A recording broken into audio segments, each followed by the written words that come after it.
کربلا کربلا ہے ہماری درسگاہ کربلا کربلا حق کا سیدھا راستہ کربلا کربلا ہے ہماری درسگاہ کربلا کربلا حق کا سیدھا راستہ کربلا کربلا. بسم اللہ الرحمن الرحیم الحمد للہ الذی ہدانا لہذا وما كنا لنهتدی لولا ان ہدانا اللہ لقد جاءت رسل ربنا بالحق الصلاة والسلام على الرسول المسدد المصطفى الأمجد المحمود الأحمد أبي القاسم محمد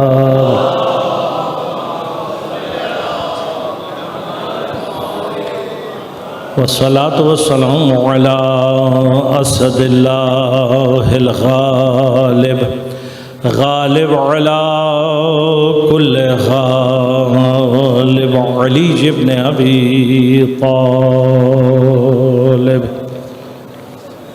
والصلاة والسلام على سيدة المعصومة المظلومة الطاهرة البتول بضعة الرسول فاطمة الزهراء سيدة النساء العالمين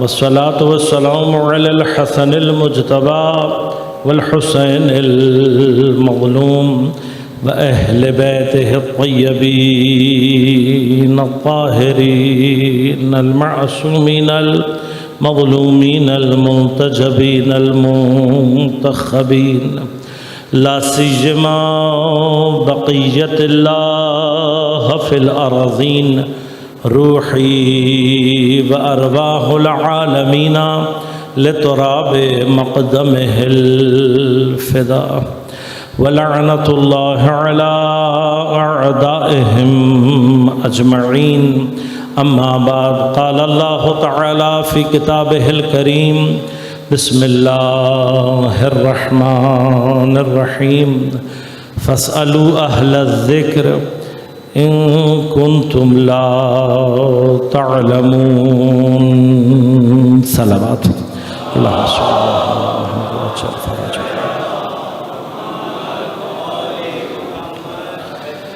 مومنین کرام سامعین محترم عزیزان گرام قدر سن 1443 ہجری ایام عزائے سید الشہداء کی آغاز اور ابتدا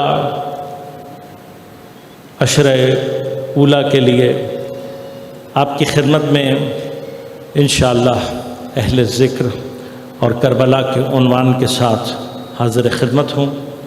انشاءاللہ اگر پروردگار کی توفیقات شامل حال رہیں، اہل بیت علیہم السلام کا لطف اور کرم شامل حال رہا، تو اس عنوان کے تحت مطالب آپ کی خدمت میں پیش کروں گا، اور اس عنوان پر گفتگو کے لیے جس آیہ کریمہ کو سرنامہ کلام کے طور پر انتخاب کیا، یہ آیات قرآن کریم میں 2 مقامات پر پروردگار نے ارشاد فرمائی ہے. ایک سورہ مبارکہ نحل کی 43 نمبر آیت اور ایک سورہ مبارکہ انبیاء کی 7 نمبر آیت، اور دونوں مقامات پر یہ جزو آیت ہے.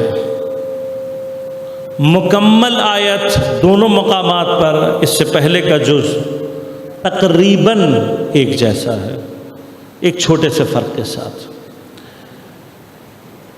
پہلا حصہ کیا ہے؟ پہلا حصہ یہ ہے کہ فرمایا وما ارسلنا. سورہ مبارکہ نحل میں فرمایا من قبل کا، اور سورہ مبارکہ انبیاء میں فرمایا قبل کا. یعنی وہاں من کے ساتھ ہے، یہاں بغیر من، معنی میں کوئی خاص بہت زیادہ فرق پیدا نہیں ہوتا۔ وما ارسلنا قبلک الا رجالا، نہیں بھیجے ہم نے آپ سے پہلے مگر مرد، رجال۔ نوحی الیہم، ان مردوں کی علامت اور پہچان کیا ہے؟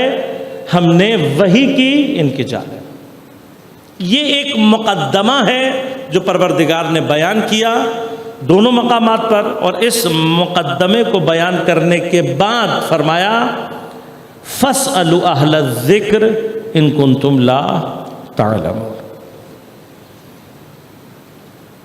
میں انشاءاللہ کوشش کروں گا کہ جو اصل مطالب ہماری گفتگو کے ہیں وہ دوسرا حصہ فَاسْأَلُوا أَهْلَ الذِّكْرِ إِن كُنتُمْ لَا تَعْلَمُونَ کے ضمن میں آپ کی خدمت میں پیش کر سکوں۔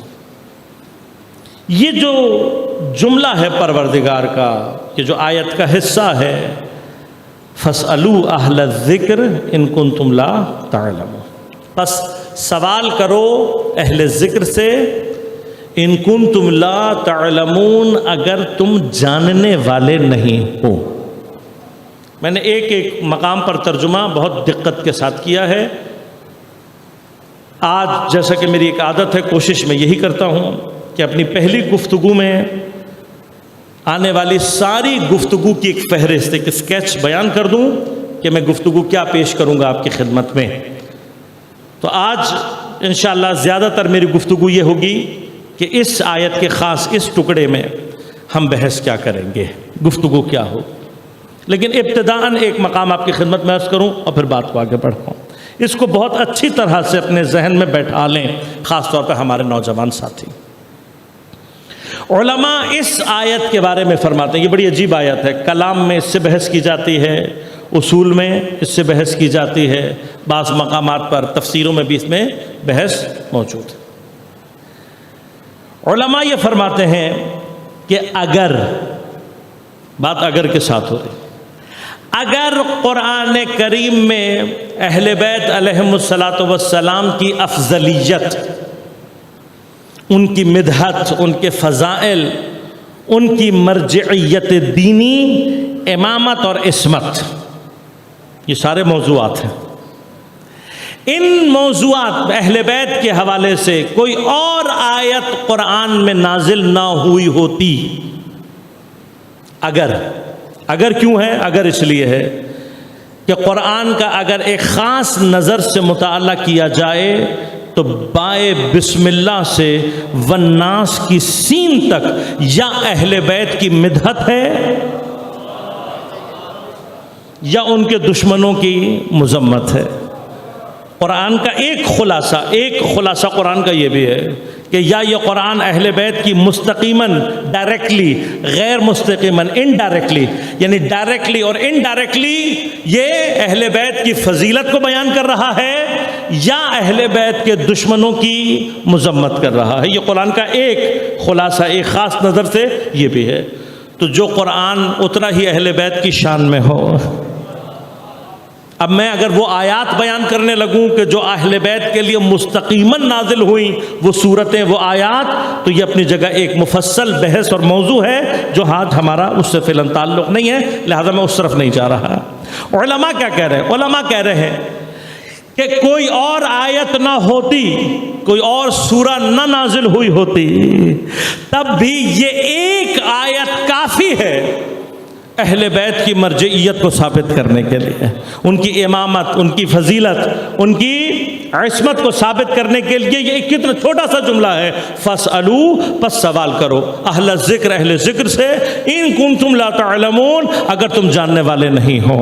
اتنے چھوٹے سے جملے میں قرآن نے، خدا نے فصاحت اور بلاغت کے جو دریا بہا دیے ہیں اور اس طریقے سے بیان کیا ہے کہ آپ آیت پر تدبر کہیں سے شروع کریں، یہ آیت آپ کو اہل بیت کے دروازے پر لا کر کھڑا کر دے گی۔ اللہ اکبر، یا رسول اللہ،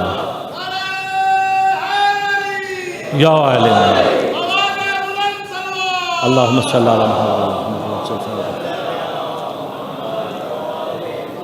اور یہ میں اب ادعا نہیں کر رہا، یہ صرف ایک دعویٰ نہیں ہے بلکہ انشاءاللہ ان ایام میں یہی ساری چیزیں آپ کی خدمت میں ثابت کروں گا، انشاءاللہ ثابت کروں گا عقلاً اور انشاءاللہ علماً آپ کی خدمت میں دلائل پیش کروں گا۔ لہذا آیت میں کیا ہے؟ کچھ چیزیں ہیں، کچھ مطلب ہے، زیادہ نہیں ہے۔ پہلا مطلب آیت کا کیا ہے؟ سوال۔ دیکھیے کچھ کانسیپٹس کے بارے میں ہمارا ذہن کیا کہتا ہے، ہم نے کچھ کانسیپٹس آلریڈی اپنے ذہن میں رکھے ہوئے ہیں، کچھ موضوعات کچھ تفکرات ذہن میں ہیں اور ہم یہ سمجھتے ہیں کہ یہی صحیح ہے یا ہم انہیں پوری طرح سے جانتے ہیں، اور جب ہم وہ ناقص معلومات لے کر قرآن پڑھنا شروع کرتے ہیں تو ہمیں قرآن سمجھ میں نہیں آتا۔ لہذا قرآن جو بار بار تدبر اور تفکر کی دعوت دے رہا ہے، کس لیے؟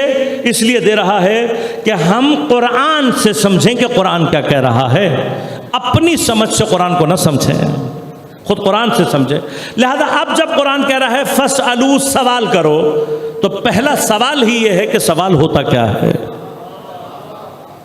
اب آپ کے ذہن میں ایک بات ہے، آپ کو پتہ ہے کہ سوال کیا ہوتا ہے، لیکن انشاءاللہ علمی طور پر بحث کر کے آپ کی خدمت میں پیش کروں گا کہ سوال ہوتا کیا ہے۔ اب جب سوال، اب دیکھیے ایک جو اجمالی طور پر اشارہ کر رہا ہوں، اب ان باتوں کو ذہن میں رکھیے گا۔ اول تو سوال کیا ہوتا ہے، سوال کی کتنی اقسام ہیں، اور خدا نے کیا ادب سوال ہمیں دیا ہے، کون سا سوال کرنا چاہیے، کون سا سوال نہیں کرنا چاہیے، سب سے برا سوال کون سا ہے، سب سے اچھا سوال کون سا، سب سے سخت سوال کون سا، یہ سب انشاءاللہ قرآن سے آپ کی خدمت میں عرض کروں گا، اور ہر مقام پر اہل بیت کی فضیلت خود بخود سامنے سے آئے گی انشاءاللہ۔ اللہم صلی اللہ علیہ محمد وعجل فرجہ۔ اب سوال کے مرحلے میں بحث لیکن کیا ہے کہ جب بھی لفظ سوال ذہن میں آتا ہے، چار چیزیں سوال کے ساتھ ذہن میں آنی چاہیے۔ کون کون سی؟ ایک خود سوال، سوال کیا ہوتا ہے، ایک سوال کرنے والا یعنی سائل، ایک جس سے سوال کیا جا رہا ہو یعنی مسئول، اور ایک وہ شے کہ جس کے بارے میں سوال کیا جا رہا ہو مسئول عن۔ کبھی آپ نے سوال کو اس طریقے سے دیکھا؟ لہذا غور کیجئے گا، سوال ہی ہوتا ہے، لیکن سائل اور مسئول کے درمیان کی نسبتیں اس کی کیفیت کو تبدیل کر دیتی ہیں۔ کیا کرتی ہیں وہ انشاءاللہ تفصیل سے عرض کروں گا، آج کیفیتیں نسبتیں بیان کر دو۔ کبھی کیا ہوتا ہے، کبھی سائل پست ہوتا ہے، سائل ادنا ہوتا ہے، مانگنے والا پست ہوتا ہے، مسئول اعلیٰ ہوتا ہے، افضل ہوتا ہے۔ اگر کیفیت یہ ہو تو سوال ہوتا ہے، اس کی کیفیت بدل جاتی ہے۔ اگر دونوں کا رتبہ برابر ہو جائے، سائل بھی رتبے کے اعتبار سے وہی ہو جس سے سوال کیا جا رہا ہے، مسئول، وہ بھی دونوں برابر ہوں، سوال رہتا ہے، کیفیت بدل جاتی ہے۔ اور اگر بالعکس ہو جائے، کبھی کوئی اعلیٰ شخصیت، افضل شخصیت سوال کرتی ہے کسی ادنا سے، کسی پس سے، تو سوال ہی رہتا ہے، کیفیت بدل جاتی ہے۔ تو میں عرض کروں گا کہ ان تینوں کیفیتوں میں سوال کیا ہوتا ہے، عرض کروں گا تفصیل سے۔ اسی طرح سے مسئول عن، جس چیز کے بارے میں سوال کیا جاتا ہے، اگر مسئول عن کی کیفیت تبدیل ہو جائے، سوال کی کیفیت بھی تبدیل ہو جاتی ہے، جواب کی کیفیت بھی تبدیل ہو جاتی ہے۔ اور میں نے عرض کیا کہ انشاءاللہ خدا نے اگر توفیق دی، ایک ایک مرحلہ آپ کی خدمت میں عرض کروں گا۔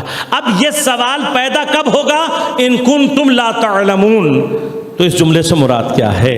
لا تعلمون سمجھنے کے لیے ضروری ہے کہ پہلے یہ جانا جائے کہ علم ہوتا کیا ہے، جہل کسے کہتے ہیں، علم کی کتنی اقسام ہیں، جہل کی کتنی اقسام ہیں، اور وہ کون سا علم ہے کہ جب لا تعلمون بنتا ہے تو سوال خود بخود پیدا ہوتا ہے۔ انشاءاللہ اللہم صلی اللہ علیہ محمد وعجل فرجہ۔ یہ مقام آپ کی خدمت میں انشاءاللہ۔ اللہ اکبر، اللہ اکبر، یا رسول اللہ، یا رسول اللہ۔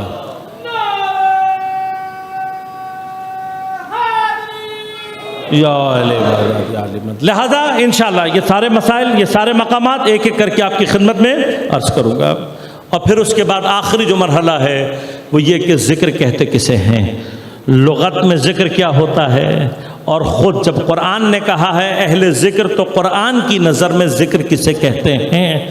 تو لغت کا ذکر اگر مراد ہو تو اہل ذکر کون ہوں گے؟ اور قرآن جس چیز کو ذکر کہتا ہے اگر اس کو ذکر مان لیا جائے تو پھر اہل ذکر کون ہوتے ہیں؟ انشاءاللہ یہ پوری کی پوری تفصیل آپ کی خدمت میں عرض کروں گا اور ثابت کروں گا کہ آیت کو آپ جہاں سے شروع کریں یہ آیت آپ کو اہل بیت کے دروازے پر لے کر آئے گی۔ آج خاص طور پر جس مقام کی طرف توجہ دلا رہا ہوں وہ یہ کہ یہ جو مقدمہ اللہ تبارک و تعالی نے اس آیت کے لیے تیار کیا ہے اس کا مقصد کیا ہے اور اس کو آج بیان کروں گا تاکہ کل سے ہم آیت میں ورود پیدا کر سکیں۔ مقدمہ میں نے آپ کی خدمت میں عرض کر دیا، کیا فرما رہا ہے اللہ تعالیٰ؟ اس سے پہلے کہ آپ سے اور مجھ سے یہ کہے کہ سوال کرو اہل ذکر سے اگر تم جاننے والے نہیں ہوں، اس سے پہلے اللہ تعالیٰ ایک مقدمہ بیان کر رہا ہے۔ مقدمے کا کام کیا ہے؟ اگر تمہیں مقدمہ سمجھ میں آ جائے گا تو اہل ذکر خود بخود سمجھ میں آ جائیں گے۔ اب مقدمے میں کیا؟ مقدمے 3 مطلب ہے۔ پہلا مطلب کیا فرمایا؟ وما ارسلنا قبلک، اے میرے حبیب تم سے پہلے ہم نے نہیں بھیجے ہم، الا رجالا، مگر مرد بھیجے۔ اور یہ مرد جو ہیں ان کی صفت کیا ہے؟ نوحی الیہم، ان کے اوپر ہم نے وحی کی۔ بس پہلا مرحلہ کہ یہ جو فرمایا کہ ہم نے نہیں بھیجے تم سے پہلے مگر مرد جن پر ہم نے وحی کی۔ دیکھیے یہ جو گفتگو کا انداز ہے یہ ٹیکنیکلی اردو میں مستعمل نہیں ہے، یہ ہم عربی سے ترجمہ کرتے ہیں لفظی ترجمہ، اور لفظی ترجمے میں جو اشتباہ ہوتی ہے اس کی طرف آج آپ کو متوجہ کروں گا، کیونکہ یہ جو کلمہ ہے اس انداز سے کئی مقامات پر ہمارے سامنے آتا ہے اور توجہ نہ ہونے کی وجہ سے ہم معمولاً ایک غلطی کرتے ہیں کہ جس کی طرف آپ کو متوجہ کرنا مقصود ہے۔ بحث کیا ہے؟ لحن کلام، انداز کلام کیا ہے کہ ایک نفی لا کر اور پھر بعد میں الا کے ذریعے سے گفتگو کی جائے۔ اب عربی ٹیکنیکل زبان میں اس کو کہتے ہیں الا مسبوق بالنفی، یعنی الا سے پہلے اگر نفی آئی ہو تو اب فصاحت کا اصول، بلاغت کا اصول کہتا ہے کہ اگر یہ کیفیت ہو جائے الا سے پہلے نفی آئی ہو، الا مسبوق بالنفی یفید الحصر، حصر کے معنی دیتا ہے۔ اب یہ کلمہ، یہ جو بات میں نے کہی ہے، جب آپ کو میں انشاءاللہ مثالیں دوں گا تو آپ کو پتہ لگے گا کہ یہ بہت کامنلی یوز کلمہ ہے، ہم بہت کامنلی یوز کرتے ہیں اسے، اور بعض جگہوں پہ ضروری بھی ہے۔ الا سے پہلے نفی یفید الحصر، حصر کا فائدہ دیتا ہے۔ اب حصر سے مراد کیا ہے؟ حصر سے مراد اردو میں جب ہم اسی حصر کا فائدہ لینا چاہتے ہیں تو ہم کہتے ہیں صرف، یا لفظ فقط استعمال کرتے ہیں۔ یہ صرف اور فقط کس لیے استعمال ہوتا ہے؟ آپ کہتے ہیں بھائی صرف یہ ہے، اس کا مطلب کیا؟ اور کچھ نہیں ہے۔ فقط یہ ہے، اس کا معنی کیا ہوتا ہے؟ کہ اور نہیں۔ اب غور کیجئے گا، یہی جو یفید الحصر ہے آپ نے سنا ہوگا، یہ مجلس اعضاء کی برکت یہ ہے کہ عربی کے بھی وہ دقیق مطالب آپ نے کہیں نہ کہیں سنے ہوئے ہوتے ہیں جو بہت سارے لوگوں کو نہیں معلوم ہوتے، حتیٰ شاید عربوں کو بھی معلوم نہ ہو۔ یہ تو خیرات رزق ہے علم کی کہ جو مولا امام حسین کے دسترخوان سے جاری و ساری رہتی ہے۔ حصر کے لیے ایک اور لفظ استعمال ہوتا ہے، آپ کا بہت سنا ہوا ہے، وہ کیا ہے؟ انما۔ انما کا بھی معنی کیا ہوتا ہے؟ صرف۔ اللہ تعالیٰ، میں نے انما کہا، آیت آپ کے ذہن میں آ گئی، انما یرید اللہ لیذھب عنکم الرجس اہل البیت ویطہرکم تطہیرا۔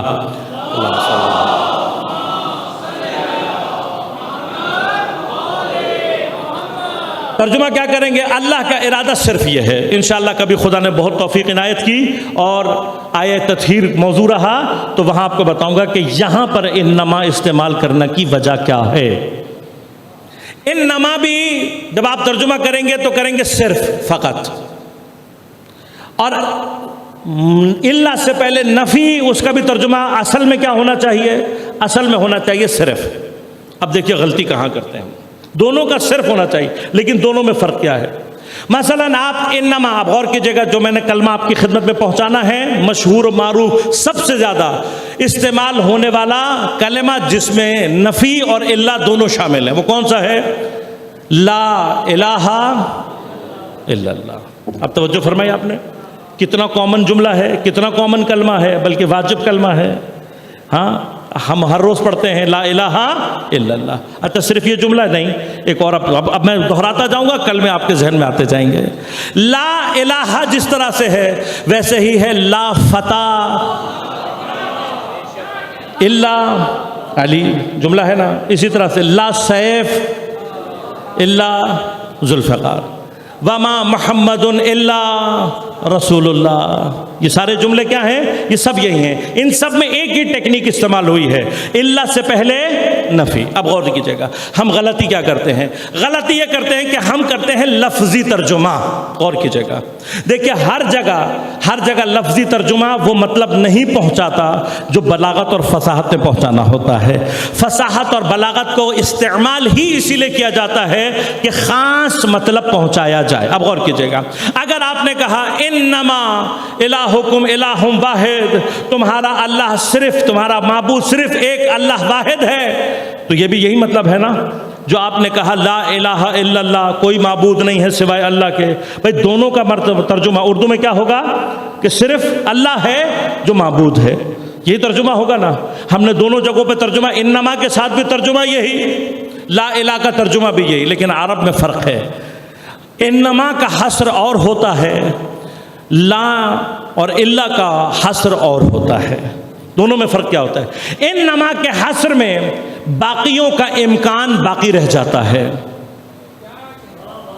باقی امکانات باقی رہ جاتے ہیں۔ اور وہ کیوں؟ اب یہ یاد رکھیے گا، جب یہ امکان باقی رہ جاتا ہے تو آیہ تطہیر میں اللہ نے انما کیوں استعمال کیا، انشاءاللہ عرض کروں گا آپ کی خدمت میں۔ کیونکہ خدا امکانات وہاں باقی رکھنا چاہتا ہے، لیکن جب کہا گیا لا الہ الا اللہ تو اللہ چاہتا ہے کوئی امکان ذہن میں نہ رہے۔ اب غور کیجئے گا، جب میں نے کیا لفظی ترجمہ تو لفظی ترجمہ میں نے کیا کیا؟ میں نے کہا لا الہ، کوئی معبود نہیں ہے، پھر کہا الا اللہ، سوائے اللہ کے۔ اب اس میں غلطی کہاں ہو رہی ہے؟ غلطی یہاں ہو رہی ہے، غلطی ہو رہی ہے کہ جب میں نے کہا لا الہ، کوئی معبود نہیں ہے، تو میں نے معبود کے بہت سارے تصور اپنے ذہن میں قائم کیے۔ مثلا میں نے کہا بھائی کچھ لوگ سورج کو پوجتے ہیں، سورج الہ نہیں ہے، کوئی چاند کو پوجتا ہے، چاند الہ نہیں ہے، کوئی ستاروں کو ستارہ نہیں ہے، آگ نہیں ہے، پتھر نہیں ہے، جانور نہیں ہے، لکڑی نہیں ہے۔ یہ سارے میں نے تلاش کیے، ان کو تلاش کرنے کے بعد ان سب کو میں نے کہا نہیں ہے، لیکن اب مجھے انصاف سے بتائیے ان تمام چیزوں میں الوہیت کا جو تصور میں اپنے ذہن میں قائم کر رہا ہوں، کیا وہ وہی تصور ہے جو اللہ کے لیے چاہیے؟ تھوڑا سا جملہ بدلوں، میں دوسری مثال سے سمجھاؤں، جلدی سمجھ میں آ جائے گا انشاءاللہ۔ غور کیجئے گا، آپ نے کہا لا فتح، کوئی، اب لفظی ترجمے کا قصور دیکھیے گا، لفظی ترجمے کا قصور، آپ نے جب کہا لفظی ترجمے میں کوئی جوان نہیں ہے، کوئی شجاع نہیں ہے۔ اب یہ کوئی شجاع کے لیے آپ کو شجاعت کے لیے کوئی نہ کوئی جوانوں کے کوئی نہ کوئی مصداق ذہن میں لانے پڑیں گے نا۔ بھئی فلاں ایکس، نہیں یہ شجاع نہیں ہے، وائی، اب نام نہیں لے رہا نا میں آپ کو، آج کل نام لے لو لوگوں کا دل دکھ جاتا ہے، ایف آئی آر کٹانے پہنچ جاتے ہیں۔ بھئی تاریخ ایسی ہے تو ہم کیا کریں؟ تم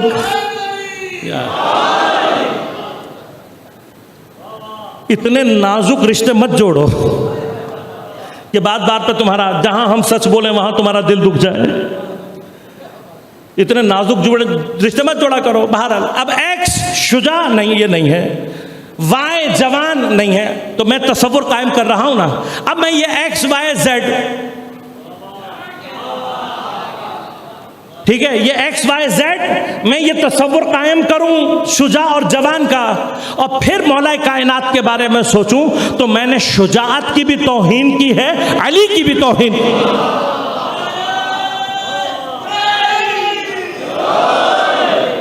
میں نے شجاعت کی بھی توہین کی ہے، جوانی کی بھی توہین کی ہے، مولا کائنات کی بھی توہین کی ہے کہ ان کی شجاعت کو علی کے مقام دونوں کی توہین ہے. لہذا اللہ نے نہیں کہلوایا جبرائیل سے کہ تم جا کر یہ کہو انما الفتح علی، یہ مت کہنا، بلکہ کہنا لا فتح الا علی. یعنی کیا؟ جوانی اور شجاعت زمین پر اگر اپنا کوئی ایک مصداق پیدا کرے گی تو وہ سوائے علی کے کوئی ہو بھی. اگر تم علی کے علاوہ کسی کو شجاع سمجھ رہے ہو تو تمہیں ابھی شجاعت کا علم ہی نہیں ہے. اگر تم علی کے علاوہ کسی کو جوان سمجھ رہے ہو تو وہ جوانی ہی نہیں ہے. بھائی تمہارا غلط تصور تھا شجاعت کا. تم سمجھتے تھے کہ اگر بازوؤں میں طاقت اتنی ہو کہ 2 انگلیوں سے خیبر اکھاڑ لے. غور کیجئے گا نا، غور کیجئے گا. اتنی طاقت کسی کے ہاتھ میں ہو اور اس کے پہلو میں تلوار بھی رکھی ہوئی ہو تو کوئی طاقت اس کو تلوار نکالنے سے روک نہیں سکتی. جب بھی کہیں مقابلہ ہوگا وہ تلوار نکال لے گا. یہ تمہاری شجاعت کی تعریف ہے، یہ تمہاری شجاعت کی تعریف ہے، یہ تمہاری تعریف ہے. یہ تعریف ناقص بھی ہے، یہ تعریف غلط بھی ہے. میرے مولا نے اس تعریف کو تبدیل کر کے بتایا. کہا شجاعت جاننا چاہتے ہو مجھ سے پوچھو شجاعت کیا ہوتی ہے. شجاعت وہ نہیں ہے جو میں نے خیبر میں دکھائی ہے، وہ شجاعت نہیں تھی. شجاعت وہ ہے کہ جنہوں نے خیبر میں مجھے دروازہ اکھاڑتے ہوئے دیکھا تھا وہ میرے دروازے پر کھڑے تھے، لیکن جب تک اللہ کی رضا نہ ہو علی تلوار پر ہاتھ نہیں.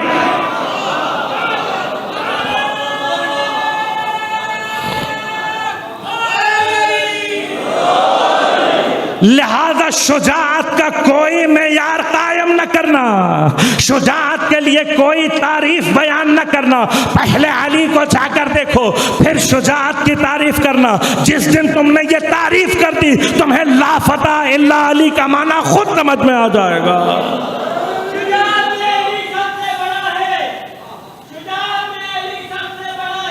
ماشاء اللہ.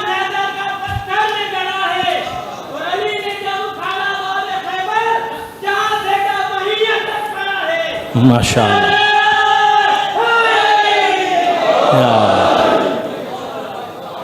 شجاعت کے معنی نہیں کرنا جب تک علی کو سامنے نہ رکھ لو. شجاعت کی تعریف نہ کرنا، ورنہ اگر علی کو چھوڑ کر کرو گے تو بہت سارے شجاع نظر. اب میں سب کی تعریف نہیں کرنا چاہتا، لہذا غور کیجئے گا.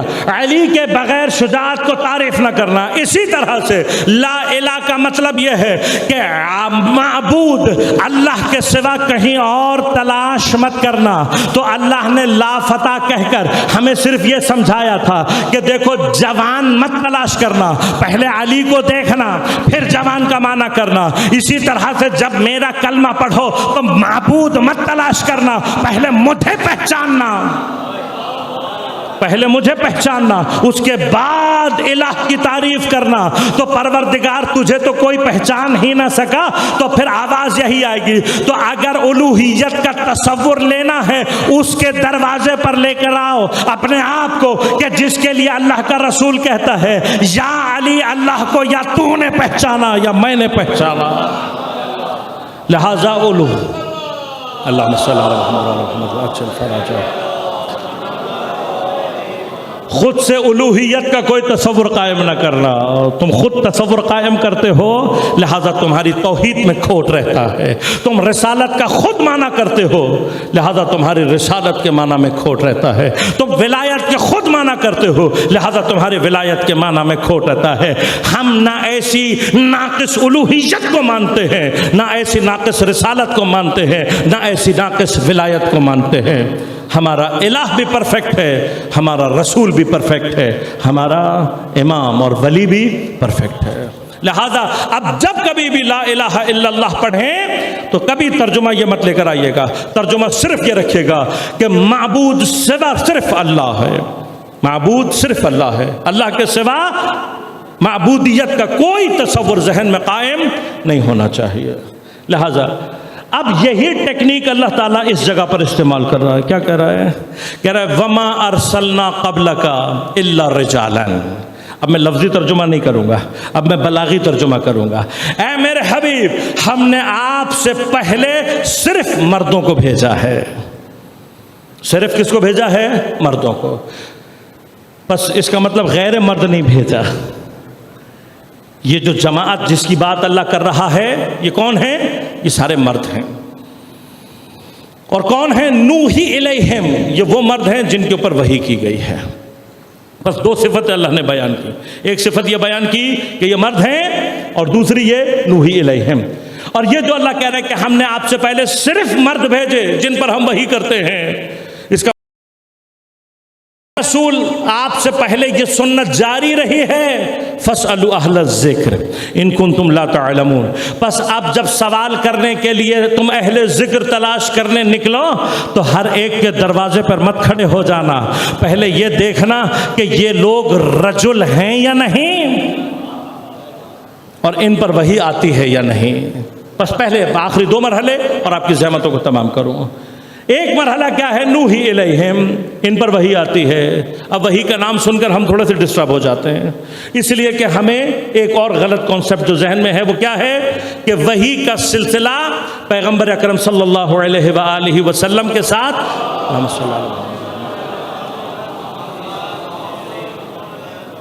ہر طرح کی وحی منقطع ہو گئی، نہیں، ایسا نہیں ہے۔ ختم رسالت کا معنی کیا ہے؟ ختم رسالت کا معنی یہ ہے کہ پیغمبر پر جو وحی رسالی، جو رسالت اور نبوت کے عنوان سے وحی آتی تھی، کہ جو آیت اور کلام اللہ کی صورت میں جاری ہوتی تھی اور شریعت کی صورت میں جاری ہوتی تھی، وہ وحی منقطع ہو گئی، وہ وحی منقطع ہوئی۔ ورنہ اب جو وحی کا تصور قرآن دیتا ہے وہ تصور ہمارے اس تصور سے مختلف ہے۔ کیوں؟ قرآن وحی کی جو اقسام بیان کرتا ہے، ابن عربی جو علماء اہل سنت میں ایک بہت بڑا نام ہے، خصوصاً تصوف میں بہت بڑا نام ہے، وہ کہتے ہیں 8 طرح کی وحی قرآن نے ذکر کی ہے، اور ان میں سے جو وحی رک گئی، ختم ہو گئی، وہ وحی رسالی ہے۔ اس کے علاوہ اگر علوم القرآن، الاتقان فی علوم القرآن، ابو بکر سیوطی اور علماء اہل سنت کی دوسری کتابوں کو اٹھائیں گے، سب نے متفق ہو کر کہا ہے کہ لفظ وحی جب قرآن میں آتا ہے تو اس سے مراد صرف رسالی وحی نہیں ہے۔ لہذا وحی کی بہت ساری اقسام ہیں۔ لفظ وحی جو قرآن میں استعمال ہوا، انشاءاللہ یہ بھی اپنی جگہ ایک پورا موضوع ہے کہ خود وحی کے اوپر بحث کی جائے کہ وحی ہے کیا۔ قرآن میں جو لفظ وحی ہے یہ اپنی جگہ ایک مفصل بحث ہے کہ لفظی طور پر وحی کسے کہتے ہیں، اور جب خدا وحی کا لفظ استعمال کرتا ہے تو اس سے کیا مراد۔ اب لفظاً اللہ تبارک و تعالیٰ نے حتیٰ شیاطین کے لیے استعمال کیا، یوحون بعضهم الی بعض، ان میں سے بعض ایک دوسرے کو کیا کرتے ہیں؟ وحی کرتے ہیں۔ تو یہاں پر وحی کا کیا معنی ہے؟ اسی طرح سے یہیں سے 2 طرح کی وحی قرآن میں سمجھ میں آتی ہے، ایک وحی شیطانی ہے اور ایک وحی رحمانی۔ وحی رحمانی کی بھی میں نے عرض کیا، ابن عربی نے کیا کہا، 8 قسمیں ہیں، جن میں سے وہ کہتا ہے سب سے ادنا ترین وحی وہ ہے جو اللہ تبارک و تعالی کیڑوں پر اور جانوروں پر نازل کرتا ہے، کہ جن میں سے وہ وحی کہ اوہا ربک الی النحل، تیرے پروردگار نے شہد کی مکھی پر وحی کو نازل کیا، کہ جس کی تفصیلات پچھلے سال میں نے آپ کی خدمت میں تفصیل سے آپ کی خدمت میں عرض کیا۔ یہ وحی کی سب سے ادنا ترین قسم ہے۔ تو جو وحی منقطع ہو چکی ہے وہ کون سی وحی ہے؟ وحی رسالی۔ اور ختم رسالت کا معنی ہی کیا ہے کہ اب وحی رسالی نہیں آئے گی، شریعت میں تبدیلی نہیں آئے گی، اللہ کا کلام قرآن کے حوالے سے اس میں کوئی تبدیلی نہیں ہوگی۔ یہ ختم رسالت، نبوت، رسالت کا چیپٹر پیغمبر اکرم صلی اللہ علیہ وآلہ وسلم کے ساتھ ختم ہو گیا۔ اب جب ختم ہو گیا تو کیا اس کا معنی یہ ہے کہ اب فرشتے نہیں آئیں گے؟ کیا اب فرشتے نازل نہیں ہوں گے؟ کیا امر پروردگار اب زمین پر نہیں آئے گا؟ کیا اس کا یہ معنی ہے؟ تو اگر اس کا یہ معنی کرنا ہے تو پہلے قرآن میں جا کر سورہ مبارکہ قدر میں سے یہ آیت باہر نکال کر دکھاؤ جو کہتی ہے تنزل الملائکۃ والروح فیہا باذن ربہم من کل امر۔ مسلمان ہر سال شب قدر تلاش کرتے ہیں، کس لیے؟ کہتے ہیں بھئی یہ رات بڑی بابرکت رات ہے۔ کیوں؟ اس لیے کہ اس رات میں تمام تر فرشتے، تمام تر اذن کے ساتھ امر لے کر نازل ہوتے ہیں، تو میں تمام مسلمانوں سے ایک مرتبہ سوال کرتا ہوں کہ یہ تو بتاؤ کہ جب یہ فرشتے نازل ہو رہے ہوتے ہیں اور تمام تر امر لے کر زمین پر آ رہے ہوتے ہیں، تو امر لینے والا کوئی صاحب امر بھی موجود ہوتا ہے یا نہیں؟ اگر زمین پر کوئی امر وصول کرنے والا نہ ہو تو فرشتے کا نازل ہونا لغو ہو جائے گا۔ خدا لغو کام نہیں کرتا۔ بس جب بھی شب قدر مناؤ تو پھر یہ بھی سوچ لینا کہ کوئی ایسا صاحب امر ہونا چاہیے، کوئی ایسا صاحب امر ہونا چاہیے۔ تو بھائی جن کے عقیدے میں ابھی بھی صاحب امر موجود ہے، ہمیں تو پتہ ہے کہ فرشتے کہاں آتے ہیں، کس کو یہ سارا امر دے کر جاتے ہیں۔ اگر تمہارے پاس کوئی صاحب امر نہیں ہے تو آیت تو تم نہیں نکال سکتے۔ جب تک آیت موجود ہے، قیامت تک اگر یہ آیت پڑھی جائے گی، قیامت تک اگر زمین پر شب قدر آتی رہے گی، فرشتے نازل ہوتے رہیں گے، تو ہمیں تو پتہ ہے کہاں جاتے ہیں۔ اب تم جواب دو کہ کہاں جاتے ہیں۔ لہذا صاحب امر کا ہونا زمین پر ضروری ہے۔ اور یہ سلسلہ یعنی اس کا مطلب کیا؟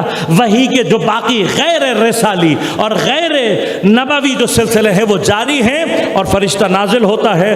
اور اب بھی کچھ مرد ایسے ہیں جن پر اللہ کی وحی آتی ہے، امر کی صورت میں آتی ہے، فرشتے نازل ہوتے ہیں اور ان کے لیے امر لے کر آتے ہیں۔ اب یہ ہیں مرد۔ ان کی پہلی پہچان کیا؟ نوحی الیہم، پہلے بھی کیا، اور اب جب کہا فَاسْأَلُوا أَهْلَ الذِّكْرِ تو اس کا معنی کیا ہے کہ تم سے پہلے بھی ایسے مرد بھیجے جن پر وحی آتی تھی۔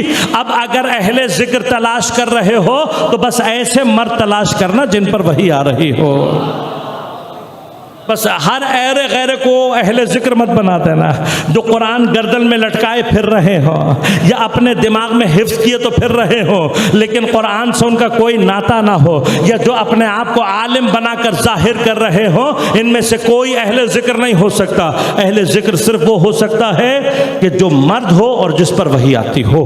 بس اب آخری مرحلہ گفتگو کا اور آپ کی زحمتوں کو تمام کروں۔ یہ جو اللہ نے کہا رجالن، مرد، اس سے مراد کیا ہے؟ کیا اس سے مراد اللہ تبارک و تعالی اس سے پہلا جو سلسلہ ہے اس کی جنس بتا رہا ہے؟ کیا مراد یہ ہے کہ یہ مرد ہیں یعنی میل ہیں مردانگی کے اعتبار سے، جنسیت کے اعتبار سے؟ تو نے فرمایا نہیں، ایسا نہیں ہے، بلکہ عربی کا قاعدہ یہ ہے، لغت یہ کہتی ہے کہ یہ لفظ رجال یا رجل جہاں کہیں پر بھی نکرہ کی صورت میں آئے، معرفہ نہ ہو، الرجل نہیں، الرجال نہیں، بلکہ نکرہ کی صورت، رجل، رجال، رجالون، رجالن، اس نکرہ کی صورت میں آئے تو اس سے مراد ہمیشہ معزز افراد ہوتے ہیں۔ اب معزز افراد میں جنسیت سے تعلق نہیں ہے بلکہ اس کا تعلق مردانگی سے ہے، اس کا تعلق شجاعت سے ہے۔ تو پروردگار یہ مرد کون ہوتے ہیں، رجال کون ہیں، کوئی اور تعریف، کوئی اور مقام؟ تو قرآن نے مختلف مقامات پر انہی رجال کا تعارف کروایا۔ ایک مقام پہ فرمایا رجالن، مرد وہ ہیں کہ لا تلہیہم تجارت ولا بیع عن ذکر اللہ، یہ وہ ہوتے ہیں کہ جن کو تجارت اور خرید و فروش اللہ کے ذکر سے دور نہیں کرتی، ہٹاتی نہیں ہے، مشغول نہیں کرتی۔ بس اب غور کیجئے گا، کیا تجارت اور خرید و فروش صرف مرد کرتے ہیں؟ نہیں، خواتین بھی کرتی ہیں۔ بس مومنین کے درمیان میں، مرد و خواتین کے درمیان میں مردانگی کی، مرد ہونا، مردانگی بے معنی ہے شجاعت، بے معنی ہے اپنے قول اور فعل میں سچا اور ثابت ہونا، یہ معنی رجل کون ہے کہ تجارت اگر ہو رہی ہے تو وہ نماز پڑھتے ہیں، اللہ کے ذکر کی طرف آتے ہیں۔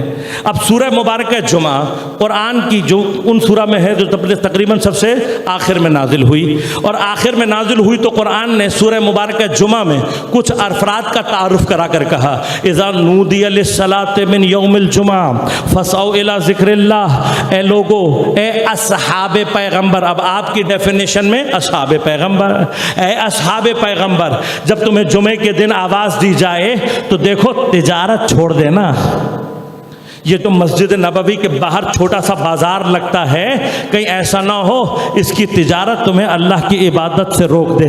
تو پس قرآن نے دو طرح کے صحابی تو بتا دیے نا۔ ایک صحابی وہ جس کو قرآن نے کہا یہ رجل ہیں، مرد ہیں، اور یہ کیا ہیں، جیسے ہی اللہ کا ذکر آتا ہے یہ تجارت اور بیع چھوڑ دیتے ہیں۔ لیکن کچھ ایسے ہیں، اب میں نہیں کہہ رہا، قرآن کہہ رہا ہے، نامرد ہیں۔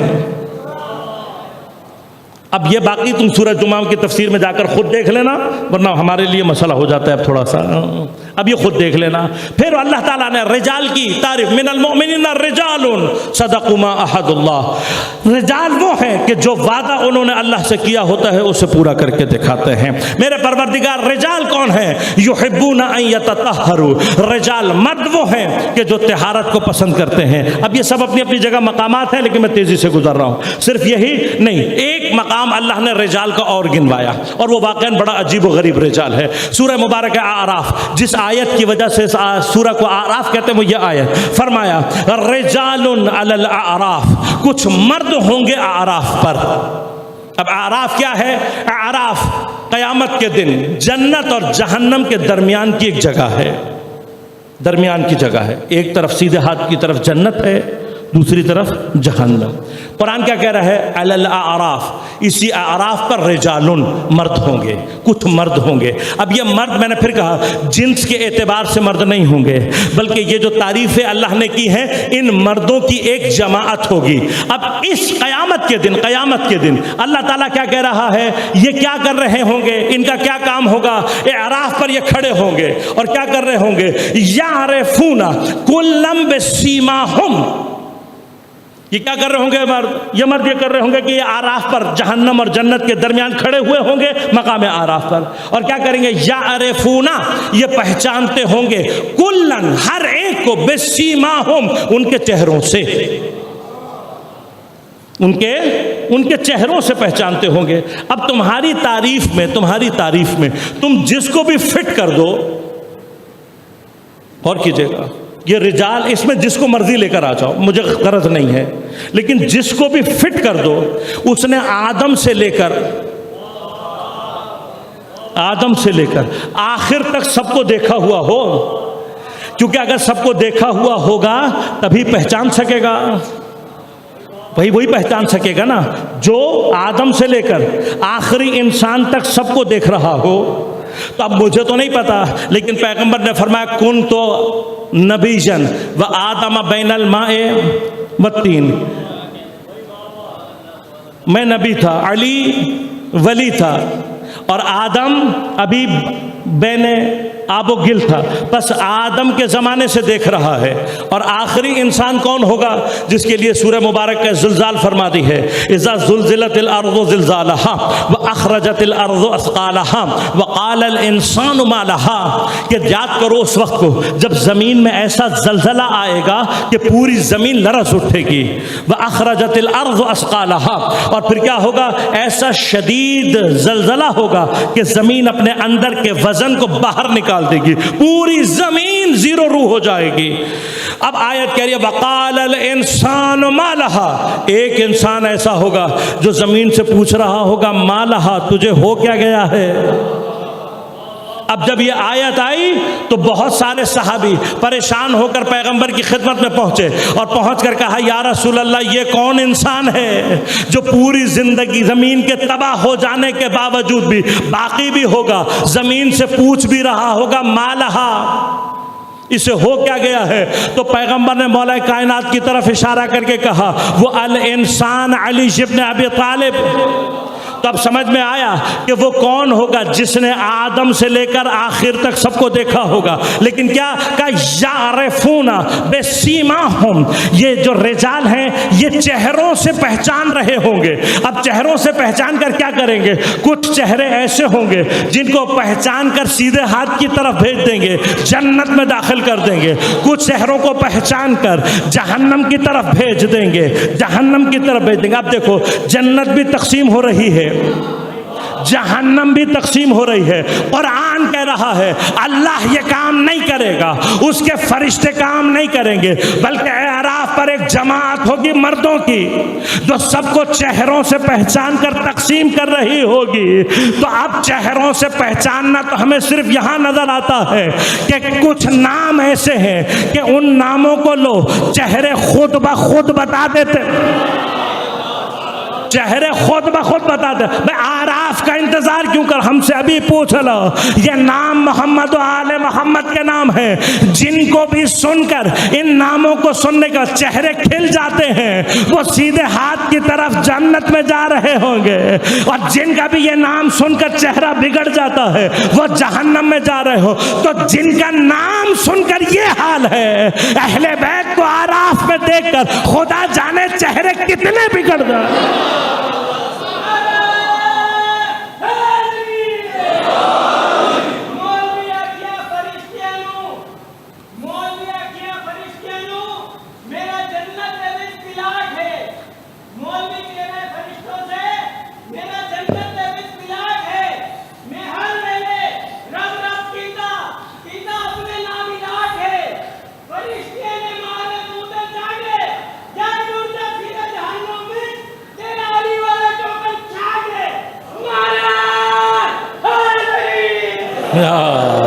ماشاء اللہ ماشاء اللہ، جزاک اللہ. بس رجال ہوں گے، مرد ہوں گے.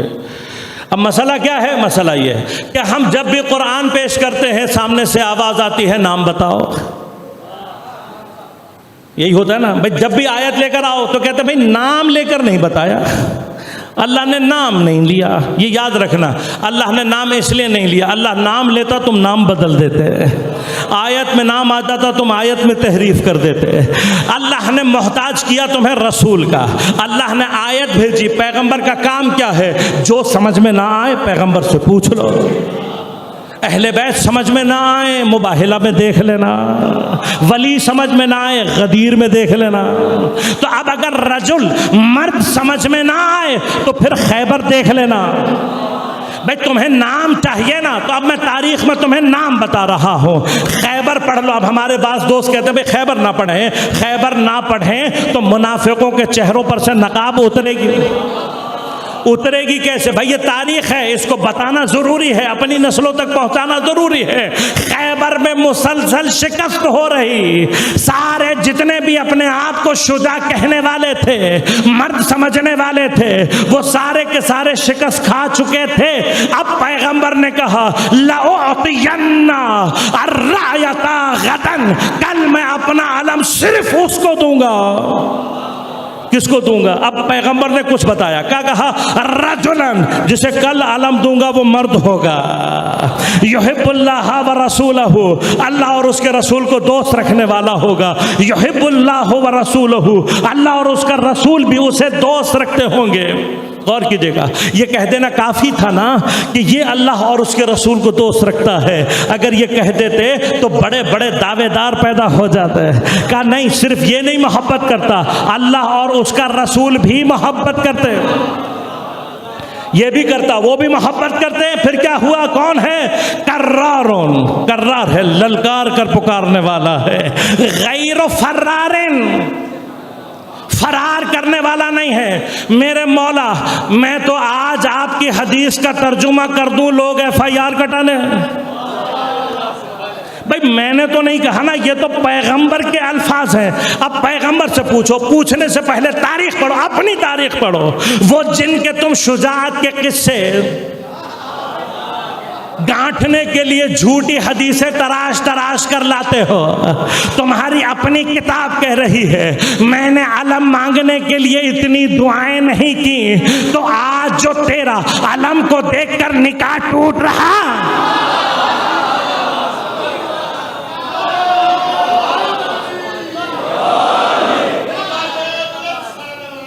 اللہم صلی اللہ. جن کی شان بیان کرتے تھکتے نہیں، وہ ساری رات علم کے لیے دعا کرتے رہے. تو یاد رکھنا، علم کا اٹھانا دعاؤں سے نہیں ہوتا، کردار کی پاکیزگی سے ہوتا ہے. کردار مضبوط ہونا چاہیے. اب اللہ کے رسول نے کیا کہا؟ کل میں علم صرف اسے دوں گا جو مرد ہے، اللہ اور اس کے رسول کو دوست رکھتا ہے، اللہ اور اس کا رسول اسے دوست رکھتا ہے، کرار ہے، بھاگ کر آنے والا نہیں ہے. تو اب جب اگلا دن آیا، دنیا نے دیکھا کہ قرآن جس کو رجل کہہ رہا ہے، پیغمبر اس کے ہاتھ میں علم دے رہا ہے. میرے مولا کے ہاتھ میں علم دے کر میرے مولا نے بتا دیا کہ دیکھو قرآن کا رجل بھی تلاش کرنا ہو تو یہ ہے، میری نظر میں بھی مرد تلاش کرنا ہو یہ ہے. اور صرف مرد نہیں، میری نظر میں جو اللہ اور رسول کا دوست ہے وہ بھی یہی، میری نظر میں جو کرار ہے وہ بس یہ ہے، میری نظر میں جو غیر فرار ہے وہ بس یہی ہے، بس یہی ہے. اب جا کر تاریخ میں گوگل پر لکھنا اور دیکھنا کہ جنگ خیبر کب واقع ہوئی. تو جب جنگ خیبر کی تاریخ پڑھو گے تو تمہیں پتہ لگے گا پیغمبر کی شہادت سے 2 یا 3 سال پہلے تک نہ قرآن کی نظر میں نہ پیغمبر کی نظر، 2 سال پہلے تک پیغمبر کی نظر میں نہ کوئی مرد تھا، نہ کوئی اللہ اور رسول کا دوست تھا. تو مجھے بتا دو، جو اتنے سال پیغمبر کو ساتھ رہ کر نہ مرد بن سکے نہ اللہ اور رسول کے دوست بن سکے، تو 2 سال میں وہ کون سا معجزہ تھا؟ لہذا اللہ معذرت کے ساتھ میں نے اپنے وقت سے تجاوز کیا، میں بہت معذرت چاہتا ہوں، لیکن انہی مردوں کی جماعت لے کر حسین کربلا کی طرف جا رہے ہیں، انہی مردوں کی جماعت ہے. لہذا من المؤمنین رجال صدقوا ما عاہدوا اللہ، یہ وہ آیت ہے جو میرے مولا حسین نے عاشور کے دن ترجمہ کر کے بتایا کہ اس آیت کا حقیقی مصداق کربلا کے مرد ہیں. اور ایسے مرد ہیں کہ جب ولید جیسے شرابی، پوچھو نا اسلام سے، پوچھو مسلمانوں سے کہ کہاں مسئلہ ہے تاریخ میں جو پیغمبر کی شہادت کے 50 سال کے بعد ولید جیسا شرابی مدینۃ النبی کا حاکم بن جائے. جاؤ سوال کرو. اور اس کا خاص مشیر کون ہو؟ مروان ابن الحکم، جس پر اللہ کے رسول نے لعنت کر کے اسے مدینہ سے نکال دیا. جاؤ اور جا کر اپنے اسلام اور مسلمانوں سے اپنی تاریخ سے سوال کرو کہ 50 سالوں میں یہ انقلاب کیسے آیا. مدینۃ النبی کا حاکم کون ہے؟ تیسری خلافت میں اس کو کوفہ کا گورنر بنایا تھا. اتنی کثرت سے شراب پی کہ نماز فجر 2 کے بجائے 4 رکعت پڑھا دی. اگر تمہارا اسلام یہ ہے تو علی الاسلام السلام. یہ پیغام ہے امام حسین علیہ السلام. اسلام وہ نہیں ہے جسے تم تعریف کرتے ہو، اسلام وہ ہے جسے حسین تعریف کرتے ہیں. لہذا جب اس کی طرف سے دعوت نامہ ملا تو حضرت گھر آئے. جناب زینب سلام اللہ علیہ سے مشورہ کیا، شریکت الحسین شریکت الکربلا. کہا بھائی اکیلے مت جائیے، اپنے ساتھ بنی ہاشم کے یہ مرد ساتھ لے کر جائیں. حضرت نے بنی ہاشم کے جوانوں کو حکم دیا، چہروں پر نقاب لگائے، پہلو میں تلواریں لیے، گویا کئی چاند مل کر اپنے جلو میں امامت کے سورج کو لے کر دارالامامہ پہنچے. امام نے فرمایا سب باہر کھڑے رہے، میں اندر جا کر گفتگو کروں، اگر میری آواز بلند ہو جائے تو بے دریغ اندر آ جانا. واقعات آپ کے سامنے موجود ہیں. امام نے فرمایا کہ میں رات کی تاریکی میں کوئی بات نہیں کہوں گا، مجھ سے بیعت طلب کرنی ہے، مسجد میں لوگوں کے سامنے کرنا. امام پلٹ رہے تھے، مروان نے کہا کہ ابھی ان کو گرفتار کر کے بیعت لے لے یا سر کاٹ دے، یہ دوبارہ تیرے ہاتھ نہیں آئیں گے. علی کے شیر کو جلال آ گیا، پلٹ کر ایک مرتبہ پکارا، کہا تو جانتا ہے میں کون ہوں؟ میں اہل بیت نبی، میں معدن نبوت، اور تو اس کی بیعت کی بات کر رہا ہے جو علناً فسق و فجور کرتا ہے. یہ محال ہے مجھ جیسا یزید جیسے کی بیعت کبھی نہیں کرے گا. بس ان جملوں کو ادا کرتے ہوئے میرے مولا کی آواز بلند ہوئی. تاریخ کہتی ہے بنی ہاشم کے جوان تلواریں نکالے، تکبیر بلند کرتے ہوئے اندر داخل ہوئے اور امام کو چاروں طرف سے گھیر کر با حفاظت میرے مولا کو گھر تک پہنچا دیا. بس تاریخ میں جب بھی یہ واقعہ پڑھتا ہوں عصر عاشور کا وہ منظر خود بخود میری نظروں میں تازہ ہو جاتا ہے۔ آج میرے مولا کی آواز تھوڑی سی بلند ہوئی، بنی ہاشم کے جوان آ گئے حسین کی مدد کرنے کے لیے۔ عصر عاشور میرا مولا استغاثہ بلند کر رہا ہوگا، حل من مغیث یغیثنا، ہے کوئی حسین کی مدد کرنے والا؟ کتنا غریب ہو جائے گا میرا مولا۔ بس عزادارو وہ مرحلہ، اور پھر ایک مرتبہ ارکان کربلا کو جمع کر کے فیصلہ کیا گیا کہ مدینۃ النبی کو چھوڑ دیا جائے۔ قافلہ تیار ہو گیا، بس جب آخری مرحلے آئے ہیں قافلے کے روانہ ہونے کے تو بیویوں نے سوار ہونا تھا، عصمت و طہارت کی بیویوں نے سوار ہونا تھا۔ فرمایا رات کی تاریکی کے باوجود قناتوں کو لگا کر راستے بند کیے گئے، ہاشمی نوجوانوں کے پہرے کھڑے کیے گئے، رات کی تاریکی میں سوار کیا جا رہا ہے کہ دن کی روشنی میں پردہ باقی نہ رہے۔ رات کی تاریکی میں بھی قناتیں اور پہرا لگا کر، اور جب بھی کوئی بی بی سوار ہونے کے لیے باہر آتی تو کوئی نہ کوئی وارث اس کا آگے بڑھ کر اس کو سہارا دیتا، سہارا دے کر کجاوے میں سوار کرتا۔ ایک ایک کر کر بیبیاں سوار ہو رہی، اور جب سب بیبیاں سوار ہو گئیں اور آخری بیبی اپنے ایک مرتبہ سوار ہونے کے لیے باہر آئی ہے تو بنی ہاشم کے جوانوں میں سراسیمگی کی کیفیت ہو گئی۔ کوئی دوڑ کر آگے بڑھ کر ابا کے دامن کو اٹھا رہا ہے، کسی نے آگے بڑھ کر ہاتھوں کو سہارا بنایا، کسی نے اپنا زانو طے کیا کہ بی بی اپنا پیر رکھ کر زانو پر اپنے کجاوے میں سوار ہو سکے۔ کوئی کجاوے اور اماری کا پردہ سنبھالے ہوئے، کسی نے پوچھا ارے بھائی یہ کون ہے؟ کہا علی کی بڑی بیٹی زینب کبریٰ ہے۔ ارے اتنے احتشام کے ساتھ سوار ہو رہی ہو بی بی، آج اتنا احتشام، آج اتنی عظمت، آج اتنی جلالت، لیکن عزادارو بس 11 محرم کی صبح آئے گی، یہی بی بی ہوگی، ہاتھ پسے گردن بندھے ہوں گے، سر پر چادر نہیں ہوگی، لباس جلا ہوا ہوگا، قیدیوں کے مانند بغیر ہمارے بغیر کجاوے کے اونٹ کے سامنے کھڑی ہوگی، ایک مرتبہ حسرت سے گنج شہیداں کی طرف دیکھے گی، پھر یاد آئے گا یہ منظر، لیکن اس وقت کوئی نہ ہوگا، بس ایک بیمار اپنی ہتھکڑیاں سنبھالے آگے بڑھے گا۔ پھوپھی اماں آج آپ کو آپ کا سید سجاد سوار کرو۔ الا ولعنۃ اللہ علی القوم الظالمین وسيعلم الذین ظلموا ای منقلب ینقلبون۔